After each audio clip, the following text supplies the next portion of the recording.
کام اللہ ہی کرتا ہے. تو سوال یہ کیا گیا کہ سارے کام کرے اللہ اور عبادت کا مستحق کوئی دوسرا قرار پائے. یہ تو بے عقلی ہے. کتنی بیہودہ اور فضول بات ہے کہ یہ سارے کام کرے اللہ اور عبادت کا مستحق کوئی اور. اللہ عبادت کا مستحق اور ہے, کیسے ہو سکتا ہے؟ یہ بتائے گا. اچھا ایک بات اور بتا کر کے بات کو ختم کر دیتا ہوں. توحید جو ہے نا, اگر آدمی کی زندگی میں نہیں ہے, اس جیسا تھالی کا بیگن اور کوئی نہیں. قرآن میں ہے کہ آدمی تھالی کا بیگن ہوتا ہے. کیسے؟ اللہ نے فرمایا فَإِذَا رَكِبُوا فِي الْفُلْكِ دَعَوُا اللَّهَ مُخْلِصِينَ لَهُ الدِّينَ.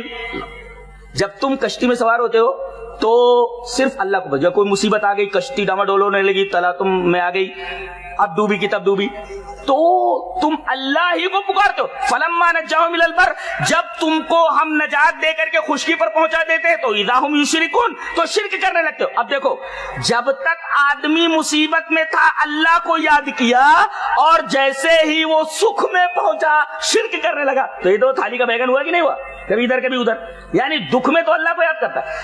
اچھا پھر دلیل دی گئی کہ یہ مصیبت کے وقت آدمی صرف اللہ کو کیوں پکارتا ہے, دوسروں کو کیوں نہیں پکارتا؟ خوشی میں تو سب کو پکارتا ہے, دکھ میں سب کو کیوں نہیں پکارتا؟ اس کا جواب دیا گیا کہ وَإِذَا مَسَّكُمُ الضُّرُّ فِي الْبَحْرِ ضَلَّ مَن تَدْعُونَ إِلَّا إِيَّاهُ. ارے جب سمندر میں کوئی مصیبت آ جاتی ہے تو صرف تم اللہ کو پکارتے ہو. اچھا جو تمہارے دوسرے معبودان باطل ہیں وہ کہتے وہ گم ہو جاتے.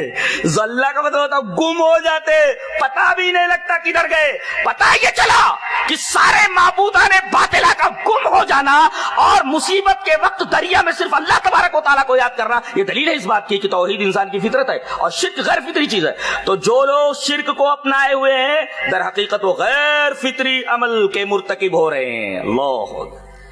اور یہ تو کہا گیا ایک حدیث پڑھ کر کے بات کو ختم کر دوں کہ توحید فطرت ہے. حدیث اس طرح وعن ابی ہریرہ رضی اللہ تعالی عنہ قال قال رسول اللہ صلی اللہ علیہ وسلم كل مولود يولد على الفطرة فابواه يهودانه او ينصرانه او يمجسانه كما تنتج البهيمة هل تحسون فيها من جدع ثم يقول واقرؤوا ان شئتم فطرة الله التي فطر الناس عليها لا تبديل لخلق الله رواه احمد في مسنده. حضرت ابو ہریرہ فرماتے ہیں کہ ہر بچہ فطرت پر پیدا ہوتا ہے. بعض لوگوں نے اس کی تفسیر اسلام سے کی ہے, بعض لوگوں نے فطرت کی تفسیر توحید سے پیدا کی ہے. یعنی انسان کی فطرت ہی توحید ہے.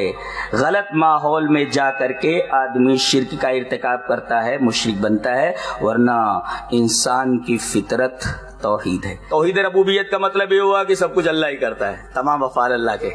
مطلب یہ ہوا کہ ہمیں اللہ ہی کی عبادت کرنی چاہیے. توحید اسماء و صفات کا مطلب یہ ہے کہ جتنے اوصاف اللہ تبارک و تعالی نے اپنے لیے ثابت کیے ہیں اور نبی نے اللہ کے لیے ثابت کیے, تمام اوصاف کو ویسے ہی مانا جائے, بلا تکییف, بلا تمثیل اور بلا تحریف, اسی طریقے سے مانا جائے.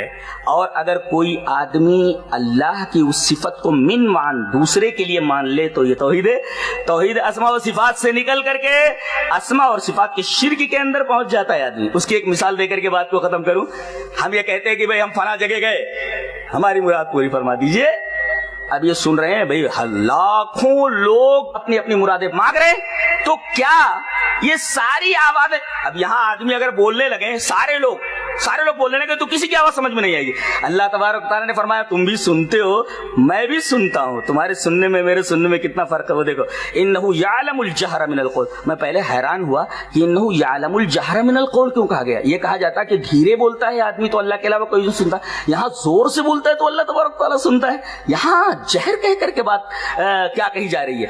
بتایا گیا کہ بہت سارے لوگ, لاکھوں لوگ ایک جگہ جمع ہو کر کے مختلف زبانوں میں اگر اللہ کے سامنے اپنی اپنی مرادیں پیش کر رہے ہوں تو اللہ تبارک و تعالیٰ سب کی آوازوں کو ڈیفرینشیٹ کر لیتا, ممیز کر لیتا, سب کی مرادیں پوری کر دیتا ہے. یہ اور کسی انسان کے بس کی بات نہیں. اگر آدمی یہی صفت بے عینی کسی مخلوق کے اندر مان لے, یہ شرک فی الاسماء و صفات ہے. یہ سمجھ میں آیا؟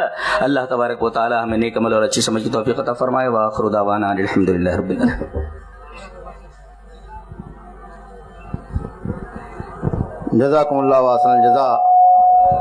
حضرات بہت ہی گراں قدر خطاب آپ سماعت فرما رہے تھے توحید کے تعلق سے. اللہ رب العالمین سے دعا ہے کہ اللہ رب العالمین ہمیں اور آپ کو توحید کی حقیقت سمجھنے کی سعادت اور توفیق عطا فرمائے.